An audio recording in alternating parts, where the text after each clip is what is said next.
स्वराज्य हा माझा जन्मसिद्ध हक्क आहे आणि तो मी मिळवणारच।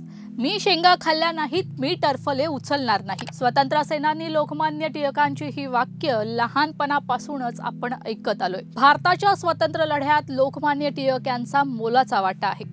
लोकमान्य टिळक यांचा जन्म 23 जुलै 1856 रोजी रत्नागिरी येथे झाला। कोकणात रत्नागिरीच्या चिखली गावामध्ये जन्मलेल्या लोकमान्य टिळकांनी अनेकदा आपल्या भाषणातून, लेखणीमधून तर प्रसंगी आंदोलनामधून ब्रिटिश सरकारविरुद्ध आपल्या भावना व्यक्त केल्या।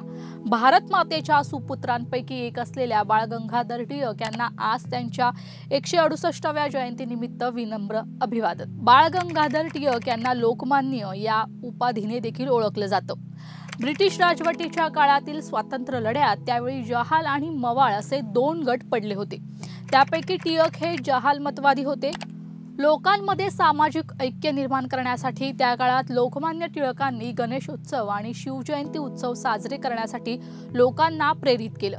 या उत्सवांच्या माध्यमातून टिळकांना तरुणांमध्ये राजकीय जाणीव निर्माण करायची होती आणि त्यांना त्यांच्या ध्येयात अपेक्षेप्रमाणे यशही मिळालं। कारण आजही शिवजयंती आणि गणेशोत्सव मोठ्या उत्साहात साजरा केला जातो। लोकमान्य टिळकांचं शिक्षण पुण्यातील ॲग्लो व्हर्नॅक्युलर स्कूलमध्ये झालं। त्यांच्या शाळेतील मी शेंगा खाल्ल्या नाहीत, मी टरफले उचलणार नाही हा किस्सा देखील खूपच गाजला।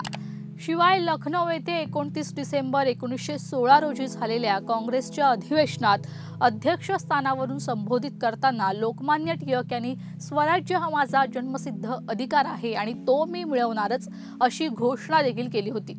लोकमान्य टिळक संस्कृत, गणित, खगोलशास्त्र यांचे अभ्यासक होते। त्यांची 2 पुस्तके ओरायन आणि the Arctic home in Vedas देखील उल्लेखनीय आहेत। लोकमान्य टिळकांनी केसरी आणि मराठा ही 2 वृत्तपत्रे देखील सुरू केली।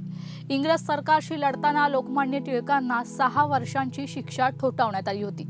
त्यावेळी त्यांनी मंडालेच्या तुरुंगात गीता रहस्य हा ग्रंथ सुद्धा लिहिला। हा व्हिडिओ तुम्हाला आवडला असेल तर कमेंट करून नक्की सांगा। यासाठी लोकशाही मराठीला लाईक, शेअर आणि सबस्क्राईब करा।